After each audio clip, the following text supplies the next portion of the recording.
Good. Well, welcome everybody. I see quite a few familiar names, but also some unfamiliar ones. So I'll start by just saying a little bit about the Insiders Outsiders project, which some of you may not be familiar with. It's a project that I initiated. Gosh, it shocks me to think it's already a good few years ago, but it took the form of a year-long face-to-face nationwide festival celebrating and analysing, scrutinising more carefully than had been the case before, the extraordinary, pervasive and rich and wide-ranging contribution made by refugees from Nazi-dominated Europe to British culture. And COVID cut it short, thank goodness. Mostly everything had happened as scheduled. And then we went online, and what we're taking part in today is indeed the kind of part of the rich afterlife of the project. And as some of you will be aware, we now have a YouTube channel which contains numerous recordings of past online events. And what astonishes me as the founding director, I feel very humbled in a way that actually it's such a rich cultural terrain that there's more and more coming out of the woodwork, to put it rather crudely. As time goes by, I keep thinking maybe it's time to sort of wind down. And then no, there are more books, there are more, events, more family members coming to me saying, look, I've been doing research into my various creative ancestors. So it's a sort of extraordinarily, richly rewarding project, I think, that I'm responsible for. And I don't want to blow my own trumpet at all, but, it's been fantastically gratifying. Anyway, this autumn we've actually had quite a long rest or break over the summer for various reasons, but it's been of great interest to me that actually a number of publications have come out in the last few months or so, which actually overlap and intersect in some really, really interesting ways. And this is one of them. This is the first. It's a tribute, as you obviously know, to Hans Hess, the art historian. I'll tell you about some of the others coming up later on, if I may, at the very end, and hopefully I will see you there as a part of sort of a kind of sequel to this event. Anyway, what I'm particularly delighted, Lucy and I, and indeed Paul McGee of the Manifesto Press talked some while ago, but what I wasn't aware of is that Anita Halpin is indeed able to join us tonight. And if I may, Anita, I'll say a few brief words about you. I hope I'm not going to sort of get anything wrong here, but she's a prominent British journalist and political activist, as many of you will know. She's been an active member of the Communist Party of Great Britain and served as its chair. She's also the honorary treasurer for the National Union of Journalists and a member of the Trade Union Congress General Council. She's been involved in numerous other political activities, including standing for election for the London Assembly. She's known for her advocacy work and has made significant contributions to the political and cultural landscape of Britain. But of course, above all, perhaps in this context, she happens to be, and it's more of course than happenstance, she is the daughter of Hans Hess, and she is going to start the ball rolling by giving us an introduction to his life and work, obviously from a personal angle, which is very, very special. So Anita, thank you so much for agreeing to be with us today. And then we'll have Lucy Burke, who I will introduce a little bit later, talking perhaps in a more detached and analytical way, perhaps about Hans Hess's achievement and contribution. So, Anita, over to you with great pleasure. Welcome, and thank you so much for being here. And thank you very much. However, my experience of Manifesto Press is that people like Lucy and hopefully yourself continuing to work with us, the one thing you're not doing with the collective Manifesto Press is you're not actually detached. You belong to the family in whatever way. All right. Well, that's fine. That's fine. Good. So, I'm really pleased to be here, and your acknowledgement of the remarkable generation of emigres from Nazi-dominated Europe and its input into British culture. And I think it's quite right that you've continued, if you like, the umbrella of the Insiders Outsiders project, which I must admit, until Paul told me about it, I didn't know. So whenever I've had the pleasure of speaking about my father's selected writings, I like to, as it were, set the scene against the background of the city or venue the meeting is taking place. So tonight I'm actually speaking, which I haven't done so far, as a daughter of Hans and Lily Hess, who both fled Nazi Germany. My father left Germany in May 1933, going first to Paris and then arriving in London in 1936. My father, Hans Hess, was born in 1908, the only son of Alfred and Tekla Hess, Alfred, who was born in May 1879 in Erfurt. His father, Meyer, and Uncle Louis worked as itinerant cobblers before opening first a shoe shop and then a factory. And by the time Alfred died in December 1931, the factory was the biggest local employer in town, and for a time, until the German recession 25-26, was actually building social housing for its workers, with a communal laundry and a creche and 3 meals a day in the factory and time off and whatever. So he wasn't half a bad guy. My father's mother, Tekla Pausen, was born in Lichtenfels in 1884. Her maternal grandfather was a cantor, and the first generation brought outside of the ghetto. While the family observed some Jewish traditions, my grandfather and father were agnostics, as were all of my family. In the context of my father's selected writings, one must remember that art history is an academic discipline, which particularly you, Monica, and others watching might know, actually came to this country with the European anti-Nazi refugees. As we said earlier, when we were chatting, I mean, apart from maybe Herbert Reed, Roland Penrose and Anthony Blunt, only 2 of whom were knighted, but still, there weren't any others in this country.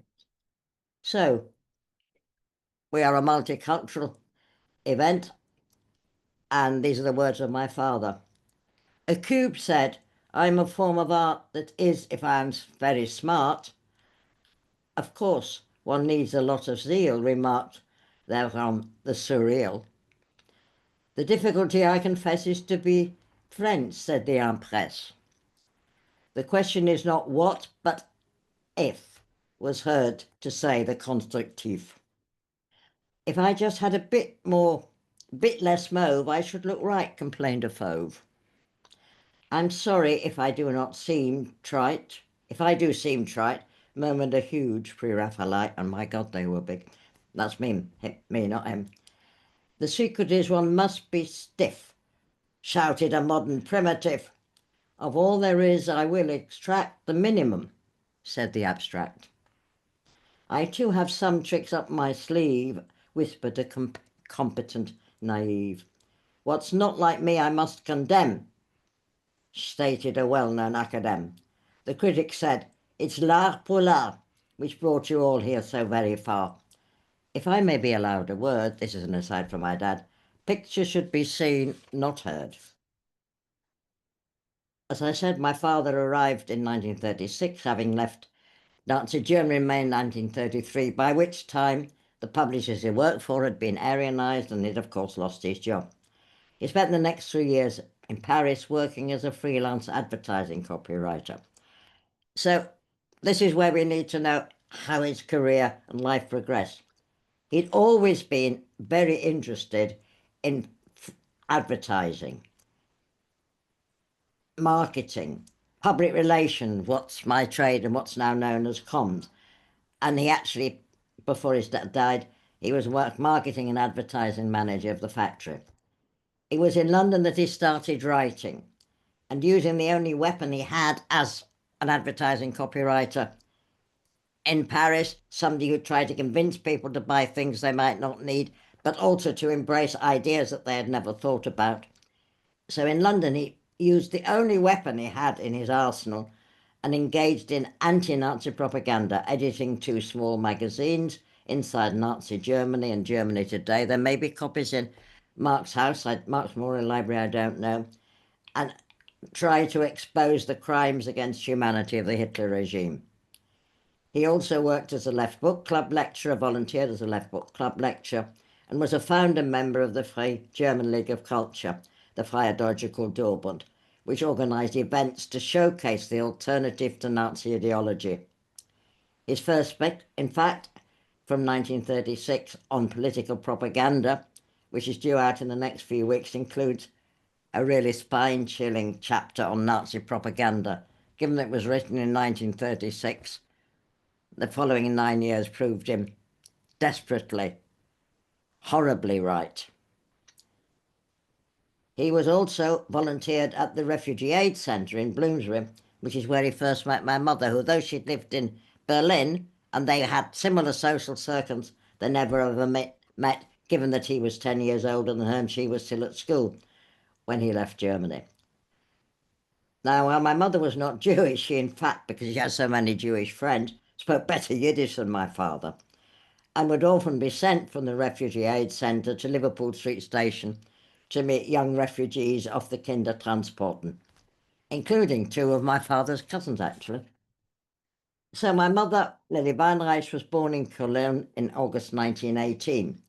The family moved to Berlin in the mid-20s, where her English mother, Edith, founded a children's publishing house, Williams & Co., which aimed to publish nice children's books, like Emil and the Detectives, which they commissioned, and Dr. Dolittle, which she translated, but not the scary ones in the Edward Scissorhands tradition, or the horrible northern terrifying ones of the Grimm's brothers. So maybe if not a Cinderella, but at least nicer than the other ones. Lily and her mother came to London in 1936. The rest of the family remained in Germany. Her father died in April 1945 as the Russians were advancing on Berlin, and her brother died at the age of 90. They were both members of the Nazi Party. Unfortunately, her sister Rosalind, Lily, who was born in 1913, did not survive the war. A very disturbed and unhappy girl. I remember when my mother was very young, she actually cut her down when she'd tried to hang herself in the wardrobe. And she was diagnosed in her teens as bipolar, because they call it schizophrenic then. And as such was lawfully sterilised under the Nazis first. Absolutely, it was the first eugenics legislation, already as early as June 1933. It is assumed she died in the winter of 1942 to 43, because the family did receive her ashes in the post, but were never notified of the cause of death. Having found out what did happen, it must have been horrendous. It must have been some experimentation to try and prove that she was a second-class citizen or whatever. Fascism and fascist ideas were spreading across Europe at the time. In this country, Mosley's East London campaign targeting the Jewish community began in earnest in the summer of 1936 with a big rally in Victoria Park, which is in fact just round the corner from the house I'm speaking to you from. Later that year, in October 1936, 3,000 fascist marchers were confronted by 100,000 anti-fascists, including Philporatin, who in the 1945 general election was elected as Communist MP for Mile End. He did not survive the 1950 general election. The march ended with a battle of Cable Street, which, and a lot of what's happened to me and my family, as I'm sure happens to everybody, which Cable Street was coincidentally where my husband was living when I first met him. It is, I've always thought, somewhat ironic that the rise of fascism in Europe and the violence and vandalism against Jewish homes and businesses made many assimilated Jews reassert their Jewishness and return to the synagogues, and also revive some of the more strict conditions of kosher cuisine and so on. And you can still get a nice bagel and smoked salmon down Brick Lane. 24 hours it's open. A significant event in exposing the evils of fascism was an internationally sponsored art exhibition at the Burlington Gallery in London in 1938, in response to the Degenerate Art exhibition in Munich the previous year. There's a really good explanation in volume 2, or one of the earlier volumes of my father's selected writings, actually about the horrors and the imagery of the Burlington the Degenerate Art exhibition in Munich, which included also images of Jewish musicians and Jewish sculptures, and pictures of, like, a lovely sculpture by Epstein of Paul Robeson, and so on, trying to make the point that, you can tell a Jew by his nose or his ringlets or whatever they're called. But still, enough of that. So coming back again to sort of different things, John Heartfield, who is famous for his masterly photomontage skills, was in Prague in 1938 at the time of the Nazi invasion. And as a vocal critic of the Third Reich and a founder member of the German CP, was obviously in grave danger. Luckily, the lobbying by friends and comrades already in England was successful, and within a short time, he was given leave by the Home Office to enter Britain.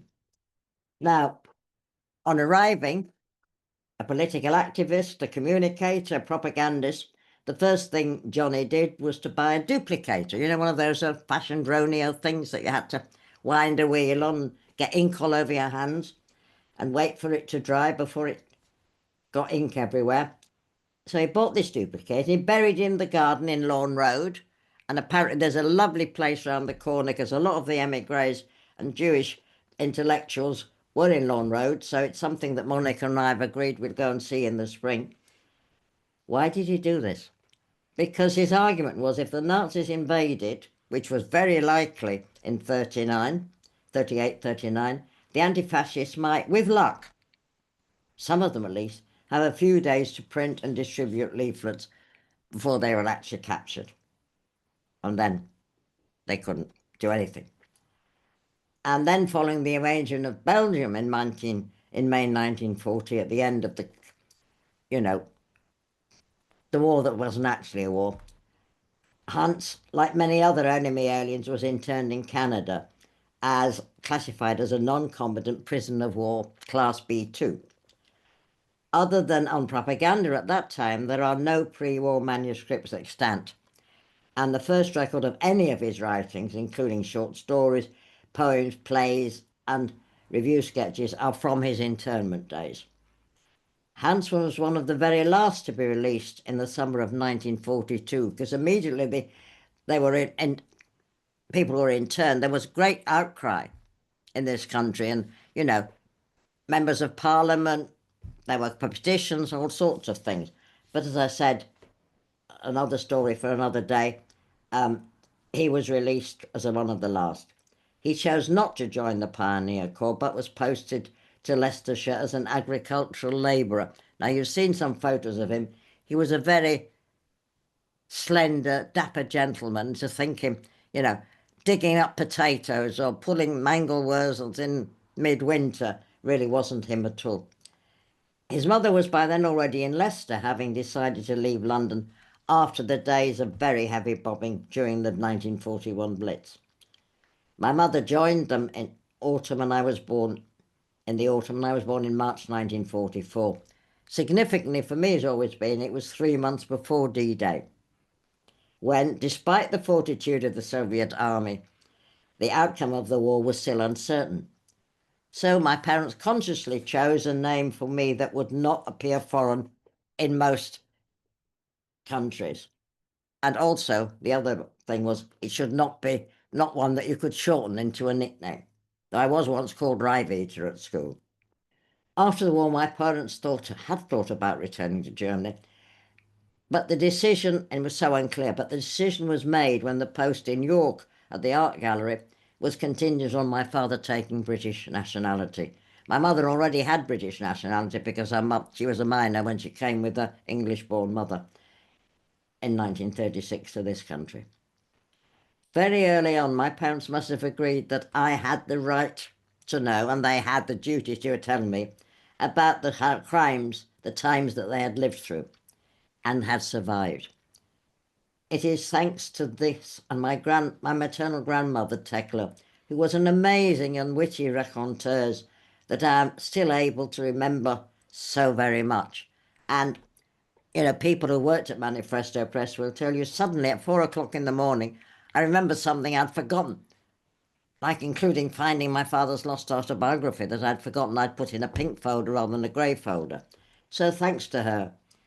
But, I mean, the story she told to a sort of late, early teenager, the cast list is to die for. I mean, William Liebknecht to Charlie Chaplin, Court Vile to Benjamin Britten, Lotta Lenya to Cleo Lane, sorry, you know, and I'm afraid I could go on. Now that is something you need to read about in volume 4, in the family guest book. However, for many refugees, the post-traumatic shock was so overwhelming that they suppressed the fearsome memories and were unable to share anything with their children. But for some, like myself, whose parents didn't bury the past, there was a realization in our late teens and early 20s that we too were victims, but also survivors. There are many ways in which to find some sort of closure. And that was necessary. For me, it was the subject I chose for my MA thesis, prompted by my aunt's tragic end and that she had not actually contributed anything.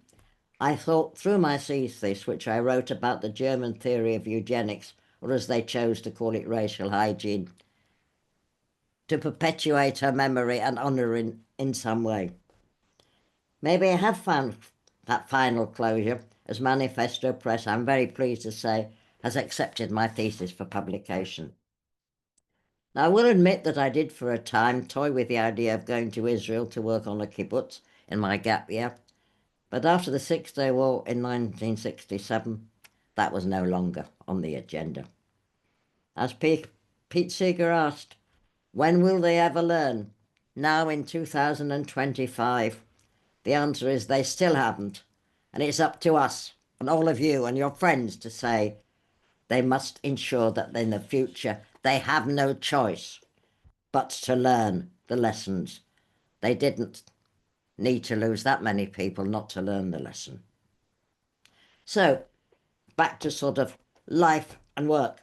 We moved from Leicester to York in 1947 when, as I said, my father took up his post as curator of the City Art Gallery, and it was here that he started to write seriously.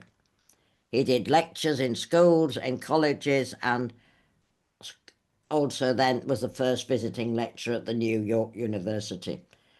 After 20 years in York, we moved to Lewis, where my father took his post as reader in the History of Art department at the newly established Sussex University. And his short, but I think so far what's been published, extremely productive career as an academic really took off, and his place in history as a Marxist art historian is, I think, assured. My dad died in January 1974. I'd only married my Kevin 3 months earlier, and our son was born in July. And then my mother died in January 1973. We'd set up home in 1974 in East London, just 3 weeks before Boris was born. So there we were, with a new baby. I was still working part-time from home, while Kev had a full-time job and was a communist agitator and militant trade unionist. His diary was booked up with lots of evenings and weekend meetings. So realistically, there was time to sort through the hundreds of folders of my father's various writings, which Kevin had managed because he had some time off before I came home from the hospital. He managed to stuff in a rusty green 3-drawer filing cabinet and two attics. Kevin died in 2017, aged 90, so no complaints there. And with some temptation, I started reading and sorting. It was a bit like playing patience. You sort of dealt out the folders and you put them into piles, and when you had a set, you thought that could be possibly a volume. And then you didn't have matching suits, and then you had an extra suit. But those of you who play solitaire will know. And it was a voyage of discovery and rediscovery, because I remembered some things. There were art historical and political works, understandably, plays, poems, children's stories, and notes on future projects, and poems galore, some in German, some in French. Some of the stuff was typed, most of it was typed, some of it was handwritten. And my father's writing is unfortunately totally illegible in either English or German. He absolutely married the right woman, because my mother's the only person I know who could actually read his writing. Unfortunately, my husband and my son are equally not such good writers. Thank goodness my granddaughter and my grandson impeccably writing. But still, my writing's not too bad, but it can be worse, can be better. So in sorting all this out, I was helped by Nick Wright, who's a close friend and comrade, who is actually the only other person involved in any of this who actually knew my dad, because he was a student of his at one time. So we got together a good selection of his writings to introduce readers to his unique and groundbreaking Marxist and analytical methodology. In fact, it's what turned out to be Volume 2, even though we thought it was going to be Volume 1. By November 2019, we had our first volume, as I said, which turned out to be Volume 2. And then came one of those coincidental historical moments. The world went into lockdown, and the Hans Hess project ground to a halt. But the intervening 2 years were actually not wasted. They were well spent, because new talented workers joined the Manifesto Cooperative, like Lucy, like Ram, like others who I hope you'll all meet as we go further into this project. And Manifesto's list is wide and diverse as the members of its collective. When my father was in Leicester, he wrote children's books, and 2 of them, Penguin Overboard and The Broom Goes to Market, will be published by HP Press and should be out for Christmas. Now, this new imprint is quite literally a child of Manifesto Press, and then it's named for the granddaughter Hannah Wright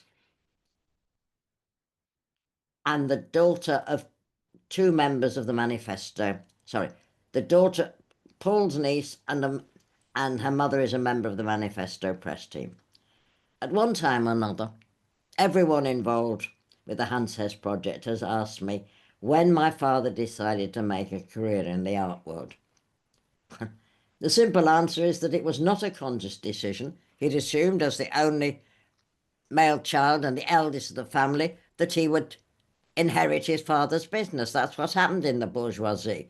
Yes, I mean, it was a given. But things had changed. It was actually a coincidence formed by the history of his times and his family that he made the change. Thank goodness for all of us, he was actually up to the challenge.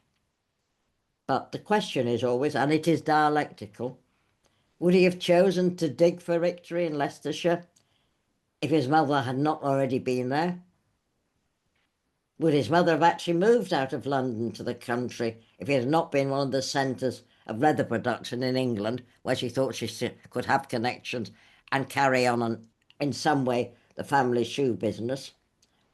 And most crucially, could he have known that the keeper of art at the Leicester Museums and Galleries was a chap called Trevor Thomas, a young art historian, son of a Welsh miner, who was actually one of the few younger Englishmen who knew anything about modern German art and the Hess collection, or even knew what an expressionist painting looked like. Again, coincidence? I don't believe in anybody up there, but it was a good choice. What has been published and is in the pipeline is less than half of the total number of folders, which, much to the family's relief and certainly mine, are now safe in the archives of the Hans Hess Trust, which will be registered next week with the charity commissioners, and the Trust academic director, Dr. Lucy Burke, will be speaking to you as soon as I've shut up. If Hans Hess had been asked if an internationally accessible, and I say accessible, we already have audiobooks, we have audio-described books, we have e-books, so an internationally accessible archives of his written works was the right thing to do, his answer would have been a definite yes. Not, of course, out of any self-interest, but because his Marxist methodology is, comrades, not a commodity. It has no best before date. It doesn't go out of date. You don't have to chuck it when it's past its sell-by date. It is merely a recipe that can help everybody to understand and analyse the society in which they live. So finally, here's another poem from a collection of some 150 short poems that he called Things Alone. So one of them. A book once said, "It's time I read my papers from pages from cover to cover. It's only proper to find out what one's supposed to be about. Who knows, there may be something to discover. Friends, and tell your friends to enjoy the voyage of discovery." Thank you. Anita, that was absolutely wonderful, witty, eloquent, and hugely interesting. Thank you so very much indeed. Thank you. Right, let me hand over now. Hold on. Let me go to a different view on my. There we go, and let's highlight. Add spotlight, Lucy, and Anita, perhaps we'll just make you disappear just for, for a minute so we can concentrate on Lucy, but obviously bring you back very soon. Lovely. So it's my great pleasure now to introduce Dr. Lucy Burke, who many of you will already have come across. Thank goodness the technology seems to be working. Lucy she works in the School of English at the Manchester Metropolitan University. Her current research explores contemporary cultural and historical representations of disability and care. Oh, excuse me, I'm still recovering from a nasty cold. Focusing specifically on dementia and learning disabilities and the role of arts in social justice. Her forthcoming monographs are as follows: Why Should We Care?, to be published by the Manifesto Press, and Dementia Culture with Liverpool University Press. Her interest in Hans Hess, you might be wondering, returns her to her PhD, which explored class and cultural politics in the interwar period. So thank you, Lucy, for joining us, and over to you. Yeah, thank you very much. Thanks so much for having me. And I suppose to give some more context to my sort of academic background, my PhD was on the Stopes Archive and the Mary Stopes Archive. So I looked at lots of work that kind of intersected with eugenics and eugenic thinking and discourses of racial hygiene in the interwar period. So there is a kind of relationship between the work that I've done in the past, the work I'm doing now, and you know, clearly some of the atrocities that occurred sort of during this period, particularly the T4 project. So anyway, I'm going to, I have some slides and I'll explain before I start to speak what they are. I'm going to show you some slides from the Hess family guest book, just so you can get a sense of what these guest books were like. Because they're absolutely extraordinary. And I'll say a little bit more about them, but they are going to be published in full by Manifesto Press with Bauhaus. But they're very beautiful things, and I thought it would be nice for you to have a look at something as well as kind of just listening to me. But I'm really delighted to be here and honoured to be sort of speaking alongside Anita and talking about Hans Hess and what we're beginning to discover from the archive of his writings. And Anita's return, as she's described so powerfully, to a history that's really been waiting to be reconstructed. And that's what the foundation is really going to be about. So the aim of the foundation, as far as historical research is concerned, is to unearth and properly explore the contribution of the Hess family to the formation of cultural institutions such as the Bauhaus and the broader cultural and political milieu of Weimar Germany. And we're going to look at Hans Hess's role in this country in groups such as the Free German League of Culture, an organisation that Shami and Brinson, Richard Dove, who I know are contributors, have contributed to this festival, have written so brilliantly about, and the theoretical and critical significance of Hans Hess's work as an art historian, a political thinker, and an activist. So this work and the work of the foundation will include translating the unpublished autobiography that he left behind, and that, as far as I understand, is handwritten, which is an additional kind of difficulty, and piecing together the events, relationships and experiences that shaped his thinking and his politics. Throughout the series of lectures that form volume 3 of his writing, Hess emphasises the complex interrelationships between artistic practice, form and style, and the social, historical and economic conditions in which art is produced and artists live and work. In a similar vein, the story of Hans Hess's life and his career illustrate the very powerful truth that while we make our own history, we do not make it as we please, but under circumstances, forces and pressures that shape and limit, as well as occasionally enable our opportunities and choices. Nowhere is this more apparent than in the experiences of people compelled to flee violence and political oppression. People for whom the veneer of security and permanence with which some of us are privileged to live in times of peace has been irrevocably shattered in a brutal and life-changing way. So the story of the Hess family illuminates just how quickly families with deep roots in a community and a culture can have those roots torn apart. As Anita has told us, when Hans was born in 1908, the Hess family owned 4 large M and L Hess shoe fabric factories in the German city of Erfurt, and a shoemaking business that was famous both for the quality of its shoes and for a contract to produce boots for the Red Army.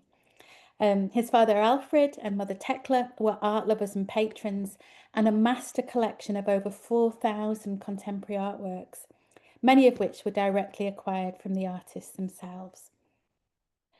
And I'm going to show you the some slides from the guest books of their houses now, just as I sort of talk through this.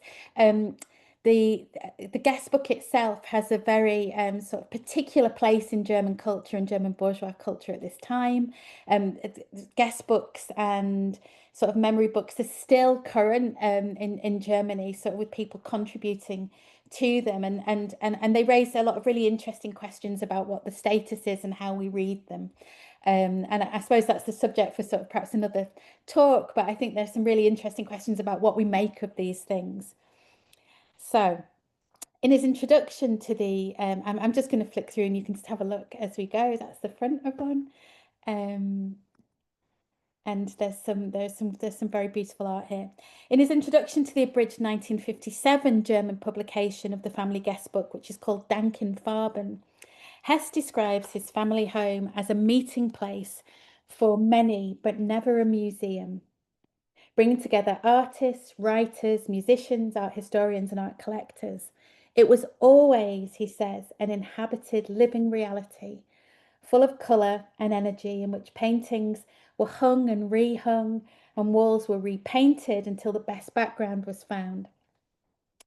As Hans concludes, the guest book, this is another contribution to the guest book.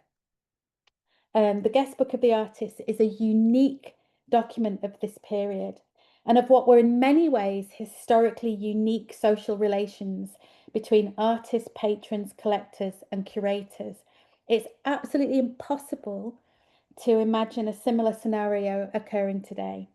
And this itself reinforces the argument that Hess makes again and again in his work as an art historian, namely that art is both subject and object of history, and to understand it, we have to situate it in the material conditions of its creation, its function, and the social and spiritual need for it, its place in society, and the thoughts which gave it birth. So again, you can see the guest book had lots of different, had music in it,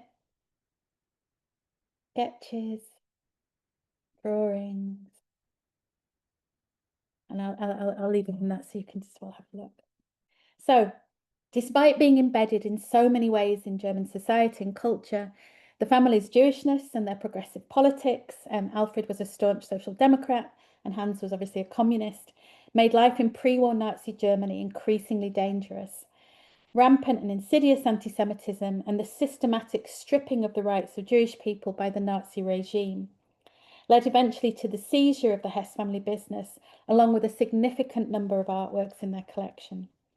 Many of the seized works ended up in the infamous Degenerate Art exhibition organised by Alfred Ziegler in Munich from the 19th of July to the 30th of November 1937, in which visitors were given the opportunity to view hundreds of paintings and prints that apparently epitomised the degeneracy of modern art and artists. The labels that sat alongside the paintings described, quote, nature as seen by sick minds and, quote, revelations of the Jewish racial soul, presumably because visitors might not automatically come to these conclusions without such prompting.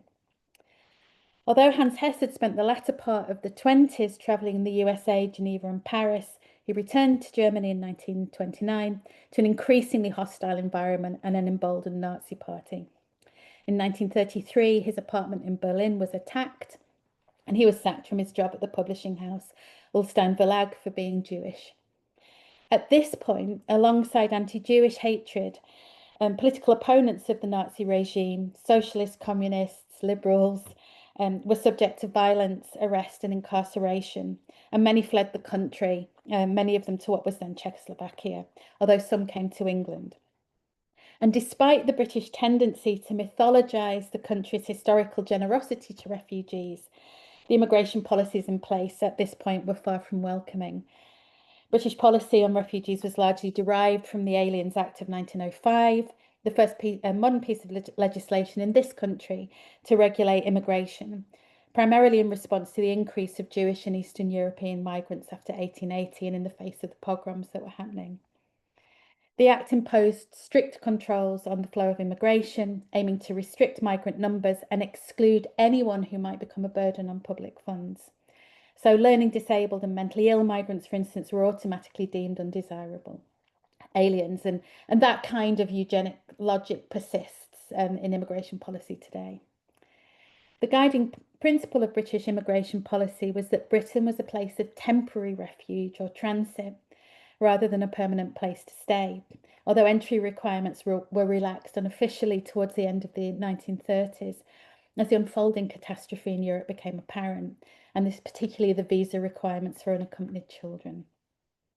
So I mention all of this because it reminds us that fleeing persecution in one place and being granted refuge or asylum in another is not a simple story of moving from a place of danger to a place of safety.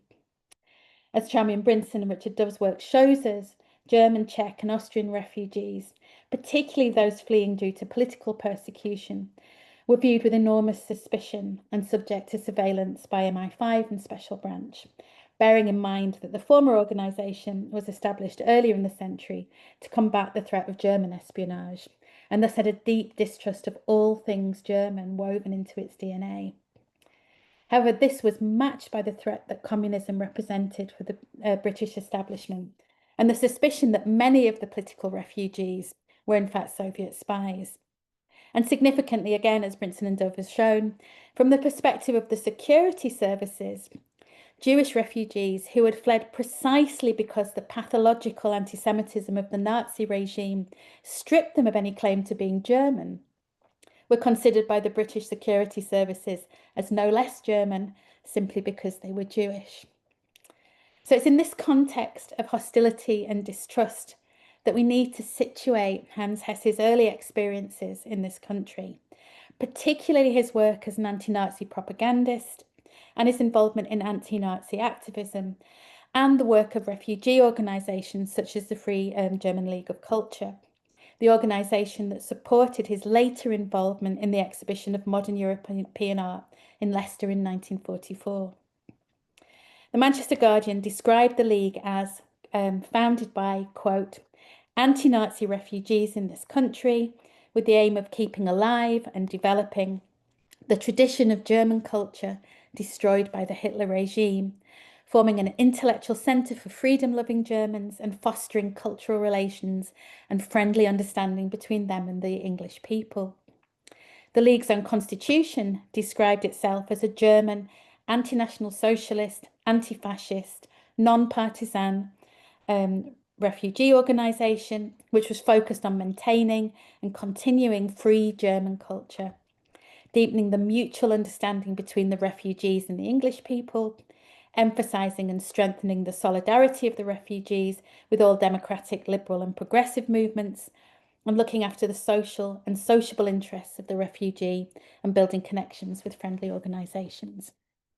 However, and again, Brinson and Dove talk about this, brilliantly in their book Politics by Other Means, MI5 and Special Branch were much less positive about the League than the Manchester Guardian, perhaps not surprisingly, viewing it as fundamentally suspect communist front and form of soft power for the Comintern. MI5 agents infiltrated it and used its members for information gathering, encouraging them to spy on each other. In fact, evidence indicates that the League was much less partisan than they suspected, although it did include Communist Party members, clearly, such as people like Hess, sympathisers and some Soviet spies. Not that, of course, MI5 was without its own Soviet spies too. It also fulfilled a social and cultural need on the part of its members, many of whom were exactly the artists, writers, musicians and filmmakers whose work was deemed degenerate by the Nazis. So, as Anita's told us, when war broke out in 1939, fears of a Soviet fifth column meant that Hans Hess, along with other migrants viewed as politically undesirable, was classified as an enemy alien and interned via the notorious Worth Mill internment camp in Bury, which is just up the road from me, first on the Isle of Man and then in Canada, eventually returning to Britain in 1942 when he was required to do land work near Loughborough. Having finally sought refuge in Britain in 1939, his mother Tekla was already in Leicester, having managed to export some of the remaining artworks from the family collection to Britain in a container of household goods, books and clothes. So Tekla had developed a relationship with Trevor Thomas, the director of Leicester Gallery and Museum, when she arrived in England, and he really significantly recognised the importance of the Hess collection. This conjunction of events, forces and pressures that I've briefly sketched illuminate the absolute bravery, I think, of Thomas's decision to curate an exhibition of modern European art here in 1944. Although it wasn't the first exhibition of German expressionism in England, as we've talked about, the first one was in 1938, its timing in 1944, and his decision to employ Hans Hess as its co-curator was an implicit challenge to the by then fairly entrenched anti-German sentiment and hostility to German refugees, and to the anti-Semitism and anti-communism that underpinned the Nazi regime's view of degeneracy, but also more quietly pervaded establishment attitudes here. Thomas, of course, was also an outsider, though for different reasons, and was to experience the loss of his job and a self-imposed exile and form of cultural erasure from the history of the gallery as a consequence of being arrested for homosexuality. And what transpired years later was a police stitch-up. And this happened a couple of years after that exhibition. So the exhibition at Leicester brought works by an array of modern German artists to the public's attention. Artists like Kandinsky, Kokoschka, Mark and Feininger, amongst others. Simply showing these artworks represented a defiant response to the attacks on modern art and artists by the Nazis. The programme described the artworks as an endeavour to find new forms of artistic expression, but which inevitably reflected the political instability of the period. As the programme noted, the efforts to find new ways are bold, not always successful, but always courageous. Simply sharing them with the British public was a political act, one that offered an imaginative vision of a very different Germany. So Hans Hess went on to work at York Art Gallery and served as artistic director of the York Festival in 1954, 57, 60, 63 and 66. He left York in 1967 to take up a post in art history at the University of Sussex, and I think there's a really interesting history to be written about all of that too, and the new universities in this context. He wrote prolifically about art and politics throughout his career, supported political education and advised on the first communist school of art. At present, Hans and the Hess family are footnotes, literally, in histories of the experiences and contribution of German Jewish refugees in Britain, and in accounts of the anti-fascist work done by European political refugees here in the 1930s and 40s. The family is mentioned only in passing in accounts of the Bauhaus and exhibitions of modern German art in this period, and in relation to organisations such as the Free German League of Culture. Likewise, Hess remains an outsider as an art historian, and in critical and historical work on art history as a discipline, one that we know was shaped and professionalized by German Jewish migrants here and in the USA, so people such as Erwin Panofsky. So the Hans Hess Foundation seeks to address these historical and critical gaps and silences, and to foreground the role and significance of art as a practice and set of institutional relationships within this history. Art matters and has always mattered intensely in times of social and political crisis and historical change. Hans Hess's life testifies to this, and this insight born from lived experience runs throughout his writings on the history of art and his activism. His work and its entanglement with his experiences as a German, Jewish and communist refugee explores the difficult and enduring truth that art, politics and ideology cannot be separated. That art is always the bearer of ideas whose origins lie in material conditions and the struggles of the social world and historical moment in which it was produced. This is something he, his family and the artists with whom he worked experienced in life-changing and at times life-threatening ways. And this reality, that art can be dangerous, provocative and challenging to the status quo, is something we continue to see today in the current culture wars, in endeavours to silence dissenting voices and in calls for censorship. It is and has always been the terrain of social and political struggle. So the foundation is in the early stages of its establishment, and we hope that everyone listening here will follow the development of our research and support our events and activities. This work of retrieval and the restitution of Hans Hess's legacy has started with the publication of his writings, and Anita's talked a little bit about that, as an art historian and cultural theorist. So the first 3 volumes published so far illuminate the significant sophistication and erudition of his thinking about the history of art and its place and function in different societies across different historical and economic formations. Manifesto has produced 3 absolutely beautiful books that embody the colour and the energy that Hans describes in the accounts of his youth in Erfurt. And this is one of them. This is volume 3. It's been an absolute honour to be involved with it and to be part of this journey of discovery and rediscovery with Anita and the Hess and Halpin families. Thank you. That was lovely. Thank you so much, Lucy. Eloquent and insightful, and obviously very different to Anita's, but really wonderfully complimentary. So thank you so very much. Right, let us now go to the gallery view, but also let's hold on. Where's Anita gone? Right, Anita, I can't actually see you. Yes, there you are. Lovely. Let's spotlight you and perhaps me as well, I guess, although I'm less essential. Fine. Lots of things that could be said. I want, first of all, though, to give priority to anybody in the audience who wants to have their say or ask their questions. Anna Nyberg's asking an important question, I think, in terms of the development of art history and the extraordinarily important impact, as you say, of the refugee scholars, about Hans's relationship, or indeed otherwise, with the Warburg refugee scholars. I don't know whether either of you have anything much to say there. You know, you mentioned Panofsky, for example, Lucy, but who indeed went off to the States, but was for a while, you know, important here as well. I mean, one of the things that's, I mean, this is part of the work that we're doing, obviously, to cover these connections, because this is part of this vast archive. But one of the things that is really interesting for me is I don't think that, for instance, today there would be any space for someone like Hans Hess to even enter academia, and you know, the institutional changes mean that, because he wasn't a kind of he wasn't coming from a strictly speaking from an academic background. He was coming from the background of someone whose relationship to art was kind of experiential, was lived, was part of his family culture.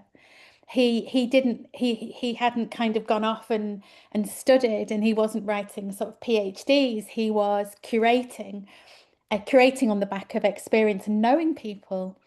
So it's a very different kind of cultural milieu to the one that, you know, that we are familiar with in terms of how academia works now in relation to sort of credentials, which he didn't have. So, I mean, you know, one of the things we'll uncover, I suppose, is who he knew and in what context. But I wouldn't say that he was necessarily embedded in a sort of scholarly world, and yet his work is sort of profoundly intellectual. You know, it's really interesting. He's talking about sort of Levi-Strauss in volume 3 when he's in these lectures that he gave at York University in 1963. So he's read Freud, he's read Levi-Strauss. He talks about Freud really interestingly in terms of kind of sort of the symptom and the ways we might understand and think about art, but from a kind of Marxist perspective. So he's a deeply intellectual person, but not someone who, you know, for whom that's been shaped by a relationship to a kind of academic sort of set of practices or institutions. And presumably that goes quite a long way to explain why his name isn't up there alongside the likes of Antal or Arnold Hauser, you know, the sort of better known Marxist art historians who come from a more academic background. Do you think that's a fair assessment? Yeah, I mean, I sort of possibly. I think it's interesting he goes to Sussex, and it's interesting that, you know, and I suppose once he's because Sussex is an interesting milieu for that, an interesting place in terms of what it represented as a university, because it was obviously those new universities were very different as well and had a different kind of way of organizing and thinking about study. But yeah, I wonder if it's partly about a different background, but clearly he was incredibly learned and but just probably not part of that kind of apparatus. I don't know if Anita wants to add anything. Yeah, I mean, I think I would say he was not so much learned as knowledgeable. He put things in context. He remembered things. He would make connections. Yeah, I mean, you asked what did he think about the sort of the Warburg scholars? Well, I don't think he knew people at the Warburg Institute, you know, socially, maybe exchanging books or chatting or writing letters about it, but he wouldn't think of them as a collective of scholars, because he would judge everybody individually.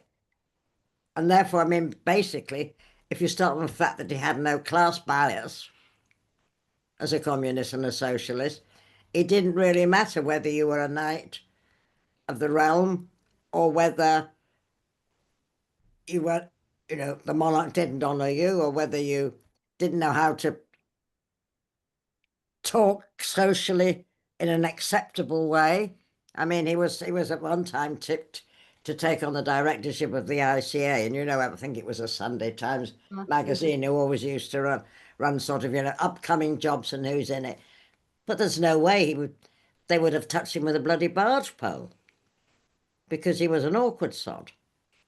Did he harbour any resentment? He was an individual thinker. He made up his mind. There's nobody was going to tell him what to do. Did he harbour any resentment, Anita, or bitterness about that fact that he wasn't? No. No, probably not. Absolutely not. No. I mean, having come from a very...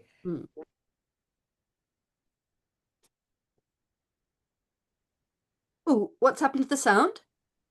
Anita, you've gone silent. Sorry. It's all right. Doesn't matter. No, it does matter. Go on, repeat the last. But basically, had a very comfortable life until 1933. Till his dad died. I mean, because obviously then the family became unstuck, because in 1929 my grandfather apparently thought he could outsmart the American money market. So he actually over-invested to try and avoid the Wall Street crash, which meant he absolutely lost everything. There's a question from Phil Katz that's just come in, asking if there's any film footage of your father giving lectures, teaching. He may have done something for the Open University. He may have done presumably it was whatever it is now, BBC 2 or Channel 4 or something. We haven't been able to trace it. And how many of the writings, I mean, clearly most of them have not been published, but what was published in his lifetime? He did 2 monographs. He did a monograph on Yes. Lionel Feininger, who was probably the closest family friend, and Feininger had 3 boys who were about the same age as him. You know, one the same age, one younger, one older. And then he wrote his MA thesis because he got no formal qualifications in Germany because his father took him out of German state education, which after the first, or even before, but certainly after the First World War, was absolutely institutional racism. I mean, the sort of the gymnasium, the secondary school he went to could have come straight out of All Quiet on the Western Front. You know, I mean, that really horrible boys' school. Lovely film for all that. He didn't have, but then he decided that maybe he ought to do something because he was writing. So then he did his MA thesis on George Gross, which then became his second monograph. Sussex University printed 2 of his series of lectures. And then they were about to do one, but about when he died, that's when suddenly the academia of art history turned against sort of modern thinkers like him, and the third one was never published, which in fact were the lectures which I think are the ones in volume 2. I can't quite remember. Yeah, which is at the time when, I mean, Lucy was at Sussex, you know, a few years later, obviously a few years later than that. But when the sort of getting rid of the people like Quentin Bell, who was Professor and Dad as reader, the people who established the reputation of Sussex, you know, the establishment completely unstitched it. There's also Norbert Linton, who I sort of, knew as, I assumed he was a Pucker Englishman, but he too actually came from a German Jewish refugee background. And I don't know if there was any sort of... I didn't know that. Yeah, but yeah. Did Norbert take over from Quentin I'm not sure of the chronology, the exact sequence, but he was certainly a senior... No, Norbert took over from Quentin in Leeds. Okay. He took over from Quentin Bell sometime. But he's another example of an emigre who actually didn't fit that sort of more orthodox, academic, very scholarly, German-trained background. Perhaps he came as a younger man. All fascinating, my goodness me. Any questions or comments from the audience at all? I'm surprised if there aren't. Now is your chance, because the evening is drawing on. I mean, Jonna, I don't want to put you on the spot, but, being the daughter of... I mean, are we going to actually... I mean, are you going to stay live in terms of people can sort of... You can run the chat room or questions? Because Absolutely. I'd love to hear from anybody. I'm sure Lucy would and you would. Anybody who's listening and, hadn't framed their question yet or didn't want to interrupt. I asked people to type their questions in the first instance, but I see that John Goodman has actually raised his hand. So, John, would you like to unmute yourself and ask the question live, as it were? Yes, thank you for the talk. It's a shame my friend Anne Sargent isn't in this, because she was a student of Hans's at Sussex. I was there at the time. You must tell us about her, because Volume 4 is going to have memories of his students. Yes, she's busy this evening with the Bradford Immigration and Asylum Support Group, which is why she can't be here. A good reason. And I just wanted to say, Sussex University at the time, I worked there at the time, and I remember seeing Hans and Quentin Bell walking around together, and there were a lot of emigre academic practitioners there. There were István Mészáros, for example, was there, and there were a whole slew of South African political emigres as well. The whole of Sussex University was kind of suffused with groups of academic stroke political activists working together and brigading and so on. So that period was a very special period, certainly at Sussex. I can't speak for any other universities. But there's a sort of context there within which Hans, I think, would have felt quite comfortable. And certainly the Sussex ethos at the time revolved very much around Asa Briggs, who was an amazingly progressive, great, lovely guy. Yeah. And that made a difference. I mean, sometimes the person at the top can set the culture without controlling the curriculum. Absolutely. I should perhaps mention at this point that there are plans in the pipeline for an organisation which some of you may already know about, called the Research Centre for German and Austrian Exile Studies, which is part of the University of London, to actually, they're going to issue a call for papers. I think probably Anna Nyberg Yes. is in the audience. Do you know, Anna, do you want to say a little bit more Yes. about the project? I was just about, if you Go on. beat me to it by seconds, yes. Go I on. think the call for papers is almost, actually, we're almost full, I think, overflowing. It's such a, you know, can imagine how many of the refugees became very successful British academics. But yes, the Research Centre for German and Austrian Exile Studies, Lucy's already kindly referred to Charmian Britson and Richard Dove, who's no longer alive, but were, you know, founder members. And yes, if you look, if you Google it, you should find the call for papers.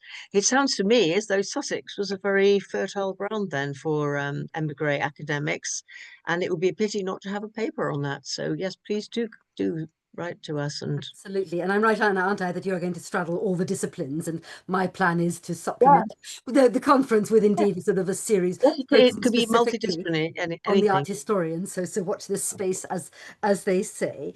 And right. I mean, just to chip in, Yes, is that of course the German League of Culture was for Germany and Austria, so they were both. I mean, like, well, the Austrians Austrian. had their own. The Austrians had the Austrian Centre, which was left. They had the Austrian Centre because my mother used to cook there. But the Free German League of Culture was for German. The original founding statement is for German and Austrian refugees, which is how Kokoschka came on board. Yes, there was overlap, wasn't there, for sure. Yes. Honorary. Another question just come in from Phil Katz, asking whether Sussex University today has paid any sort of tribute to this remarkable generation. I suspect the answer is no. So, as Anna says, a paper on that topic would be, I think, most. They did one meeting just after he died, maybe a year or so after, you know, which was very nice. I never heard from them again. And that was only because his secretary at the time would come, who had been his secretary in New York, insisted that they do something. It was very badly attended and not a, well, in fact, I don't really remember it. It was so, you know, minor, minimalist. Well, it's wonderful to hear that the Manifesto Press is clearly most ambitious in its plans to rectify the situation. So that's wonderful. Well, listen, if there are really no more questions, let me just double check the chat. Actually, there are. Hold on. No, okay, just thanks coming in for obvious reasons. If I can just conclude, first of all, you know, obviously offering my thanks and gratitude for your wonderful presentations, but also just to pick up on some threads and remind people that there are resources already existing which kind of tie in very interesting ways with everything that's been covered today. I mean, for starters, in fact, I'm just trying to think where to start, because there's so much that particularly Anita, well, both of you talked about where Insiders Outsiders has indeed explored, you know, related territory. But perhaps to start with a talk that Andrea Lehmann, who actually worked for Christie's, still does, I think, gave for Insiders Outsiders in April last year, 2024, on the 1944 Mid-European Art, note the tactful title, exhibition, which is on our YouTube channel. So do those of you who are not familiar with Insiders Outsiders take some time to, you know, explore and delve into the very rich, though I say it myself, rich array of recordings on the Insiders Outsiders YouTube channel, which you can access through the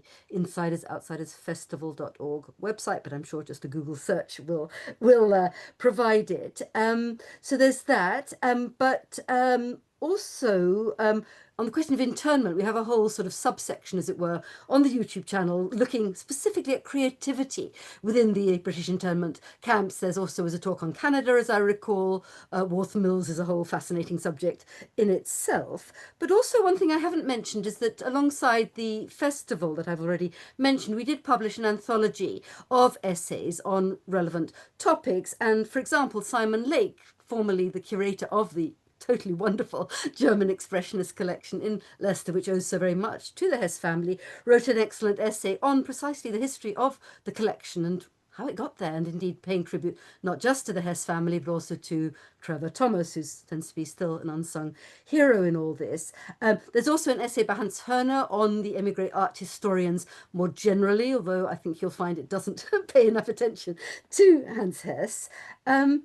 There's also, let me just make sure I don't forget anything important. There's a catalogue published by the Wiener Holocaust Library here in London, basically of a absolutely fascinating exhibition held there. Anna, do you remember exactly when it was? But it was actually Lucy, Wassensteiner, her project, yeah. yes, looking at that 1938 riposte at the Burlington Galleries in London to the notorious 1937 Enttartete Kunst exhibition, which is really, really fascinating publication.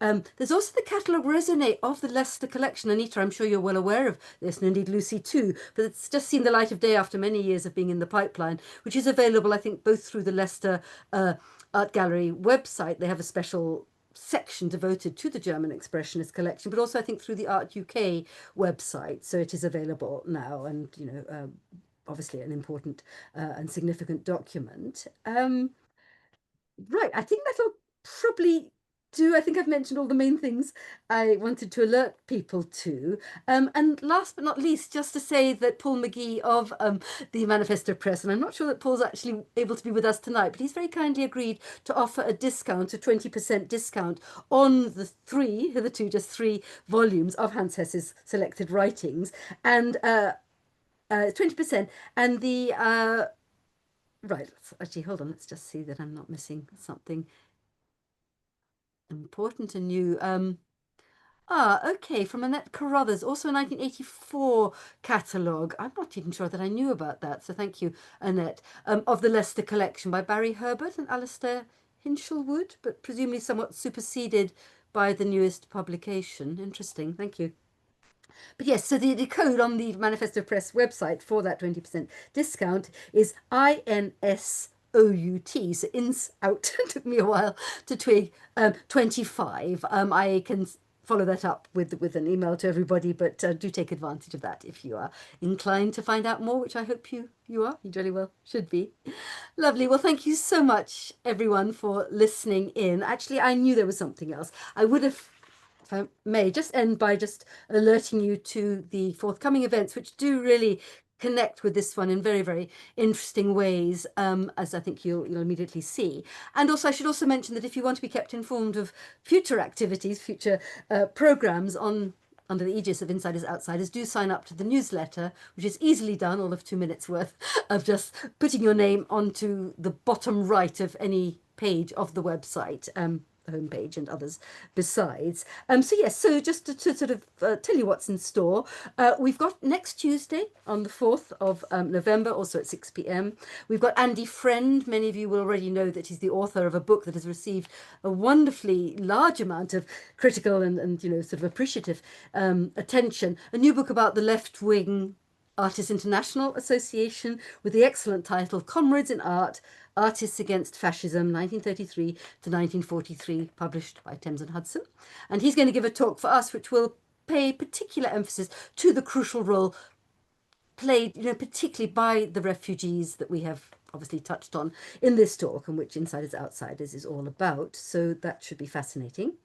On Thursday, the 13th of November, so they're coming thick and fast, over the next few weeks, we have Larry Ray of the University of Kent, who's a contributor to a recently published anthology of essays on the wonderful communist, very talented photographer, socially critical, socially aware photographer, Edith Tudor Hart. The anthology focuses on her time in Britain. Poverty for Sale, Edith Tudor Hart in Britain is its name. We'll give a talk about her, and indeed it's interesting, and we'll touch on this, I'm sure, on the 13th, how much interest there suddenly is in this one particular woman, a remarkable figure by any standards. And then last but not least, and there will be more in the pipeline to come, but on the 10th of December, Wednesday the 10th at 6 p.m, we're going to have myself in more informal conversation with two authors of books which again are relevant. One is a book that came out already a few months ago by Owen Hatherley called The Alienation Effect, which many of you will be familiar with. And the other one is Bosu Dogramachi, I may have pronounced that wrong, who's the author of a very recently published book, which is called London Exile, so focusing on London. And its subtitle is Metropolis, Modernity and Artistic Migration. So isn't it fascinating? I think not at all accidental that there is this kind of cluster of publications coming out in the last few months, and indeed there are others, I think, in the pipeline at a time of political turmoil, of rising, sort of right-wing politics across the world, that this is all, horribly relevant and pertinent and really important. So thank you, Lucy. Thank you, particularly Anita, for joining us tonight. Thank you, everybody else. And I hope to see you again, perhaps at other talks. Good night, everyone, and be well. All the best. Buonanotte. Bye.